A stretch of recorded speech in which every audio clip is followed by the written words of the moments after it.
Chapter 36. Kelly piloted the ray down the side of the hull, the magnetics keeping it from flying off into space. Her HUD filled with information, including the distance to the other 8 targets. Dickerson and Carbonaro were going to have 2 very long hikes. More than that, though, she was going to have to make multiple trips toward the midships to shuttle the 2 Marines back and forth from their targets. Talby had already sent images to her block showing the damage they would likely encounter. He'd also included video from the aft engineering decks. Mira had taken a hell of a beating. Kelly wasn't surprised they didn't notice most of the damage before they closed on her. Between the lack of light and the ship's continuous tumble, not even Black was able to discern every shadow for what it was. Her orders were to wait for Talby to return in the 52 before placing the thrusters, but that didn't mean she couldn't have a look around.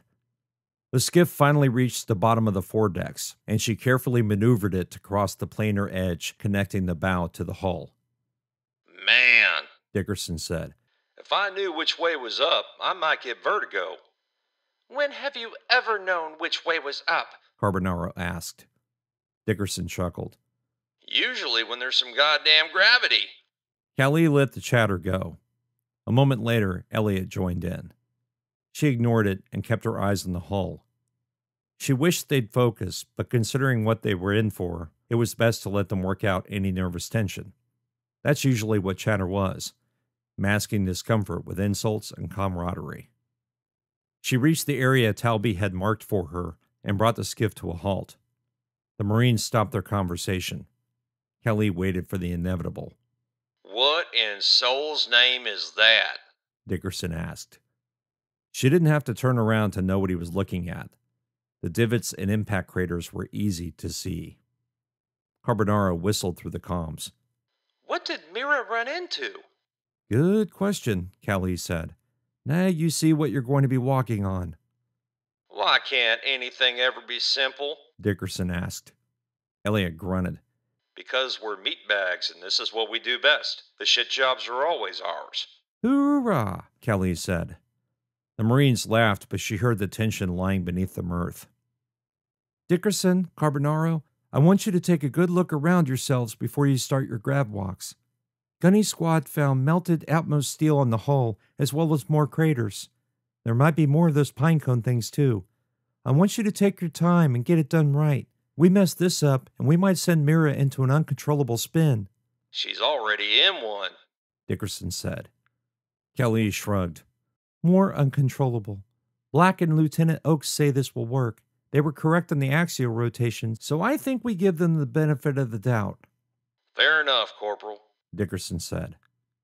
She stood from the command chair and looked out past the hull. S&R Black seemed to flip end over end, but she knew that was an illusion.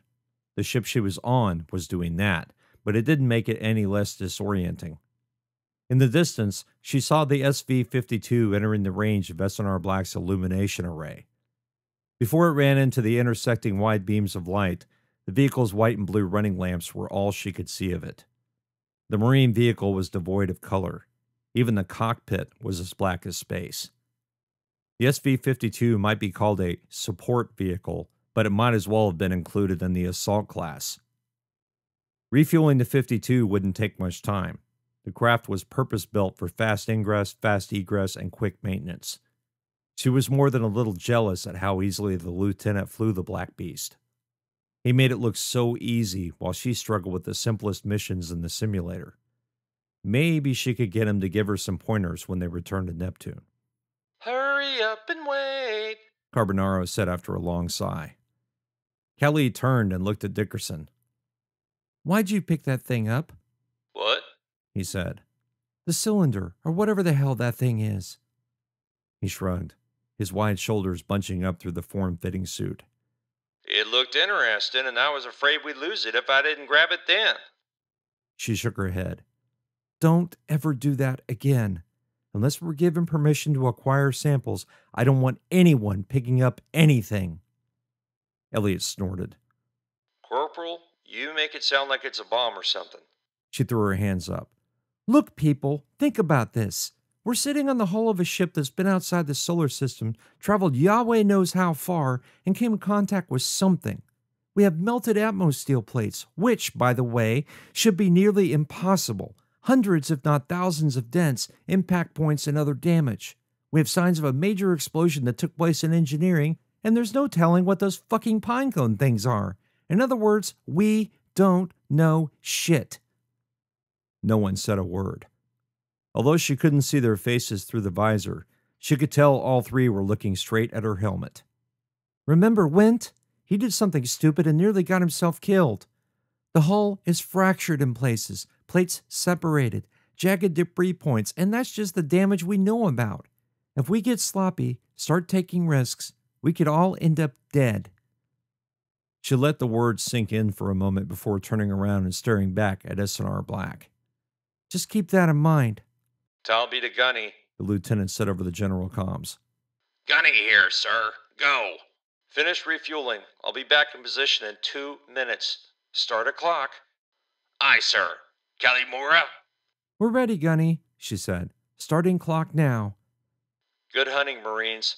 Talby said. Callie sat down in the command chair. Dickerson, you're up. You have the 2 thruster locations. Get to it, but be slow and cautious. I'll take Carbonaro to her drop point and come back for you. Aye, Corporal. Dickerson said. Elliot? I'll keep eyes. Good. She watched through Dickerson's feed as he made his way to the sled, pulled out the next 2 thrusters, and started grab-walking down the hull. Let's go. Chapter 37. Bitch, he thought, and then immediately felt guilty. Kalamura had dressed them down like they were fresh out of boot. Shit, all 3 of them were lance corporals, not simpering privates who'd never fired a weapon. Still, she was right. They were in unknown territory. When she'd asked him why he picked up the cylinder, he didn't really have an answer. It was impulsive. He knew the moment he bent down to look at it that he should leave it alone, but it looked, well, ancient, an artifact, perhaps something an exosolar civilization created and sent into the void like the proverbial message in a bottle. Where did it come from? How far had it traveled? What was it for? Those questions and images had flashed through his mind while he stared at the inert, strange-looking object. Even as he'd reached a finger to touch it, part of his brain screamed at him in warning. But the part of him that wanted to know, that wanted to touch, maybe the first definitive proof of exosolar life, screamed in exaltation, much louder than the warning bells. He didn't believe in the supernatural or anything like a deity, but that object, looking so out of place on Mira's hull, touched something inside him. Dickerson checked his HUD and continued walking down the hull. He kept his eyes forward and fought the urge to look at S&R Black and its vertigo-inducing spin. He lifted his right foot to continue walking, put it down, and then leaned to bring up his left foot. Just before he managed to raise it, his right boot fell through the deck plating. He yelled in surprise and fought to lift it, but it wouldn't budge. The piece of plating had fractured and now was trapped below the rest of the decking. With the minuscule gravity created by the spinning ship, the metal deck plate attached to his boot did little to drag him down, but he couldn't seem to pull it back out of the hull. Bits of distressed metal sparkled in the vacuum like glitter. "Corporal," he said over the comms, "I have a bit of a problem." Go, Dickerson. He lifted the boot up again, but it was stuck. "Hit a soft spot in the hull. Can't get my boot free." She didn't immediately respond. He imagined her chewing her lip and deciding what to do. Exasperated, he tried to lift the boot again. Part of the metal sheet came up, but the other end was somehow stuck in the hole. He focused the suit lights on the opening and wanted to step back. Something moved down there. Something big. His lights weren't powerful enough to do more than create shadows. Whatever it was, it must be more than 10 meters away. The lowest deck on Mira, according to their schematics, was only 3 meters tall. What he saw made no sense. When Kalimura spoke, he shuddered in surprise. We're dropping off Carbonaro now. She said. Estimate 5 minutes to return to your position. 5 minutes. Great. Acknowledged, Corporal. I'll be waiting. I'll let you know if I figure something out. He tried to keep the panic from his voice, but he knew he'd failed. Dickerson, just calm down. We'll be there soon. Ah, he said. He bent his left leg at the knee while keeping his right foot as high as he could. It was awkward as hell, but it allowed him to at least see what his foot was trapped on. The broken piece had lodged between the layers of the next deck plate. Atmos steel, created by joining hundreds if not thousands of layers of metal and composites, was the most solid material humankind had ever produced. Yet here he was, staring at a piece of deck plate where the layers had separated. Whatever was below his boot moved again.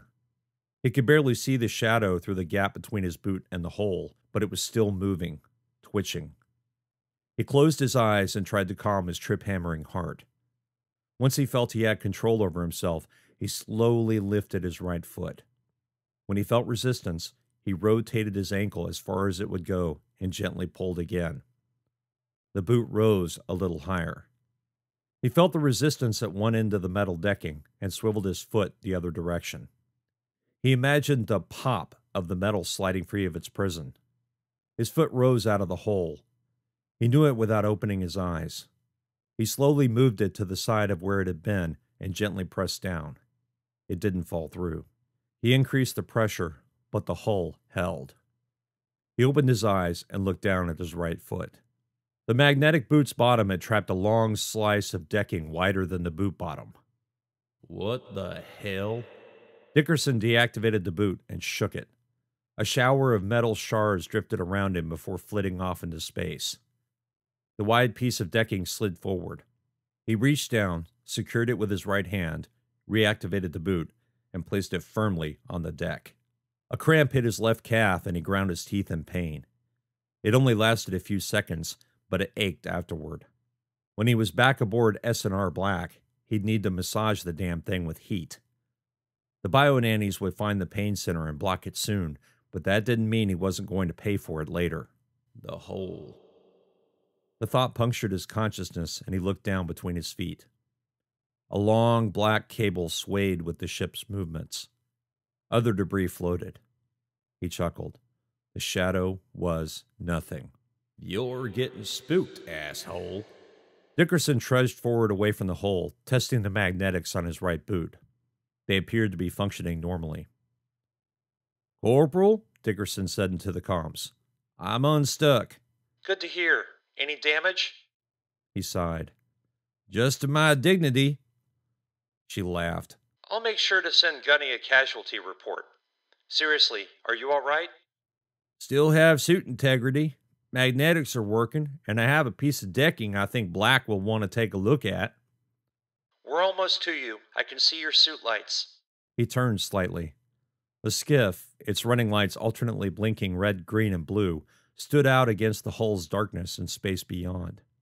Not sure what Kelly Moore's plan was, he stood still and waited, fingers playing with the piece of deck steel.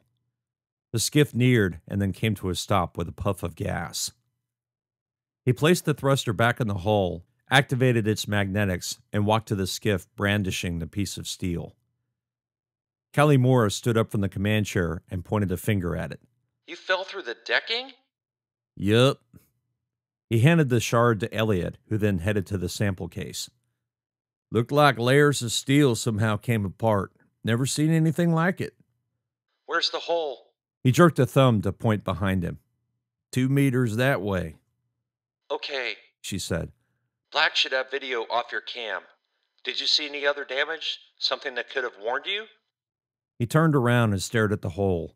His suit lights picked out very little besides the nearly black, ragged, quarter-meter rift in the metal. No, Corporal. He turned again to face her. I don't see anything like that. Carmenaro, She said over the squad comms. be advised. Dickerson ran into a soft spot in the hull. Nearly lost his foot. Be careful. Acknowledged, boss. She said. You okay to keep going? Yes, Corporal, Dickerson said. At least she can't see the damn blush on my cheeks. I'll get the thruster placed. Give me a couple of minutes and we can go over to the next site. Outstanding, She said. He headed back to the thruster, picked it up, and continued to his target. Eyes scanning the ground in front of him, he looked for anything that might hint at damaged metal. The powerful beams from his suit lights seemed like a match burning in a dark room when cast against the hull. He had only a few meters of visibility before the world faded into the void of space, with only shadows and the white pinpricks of the stars.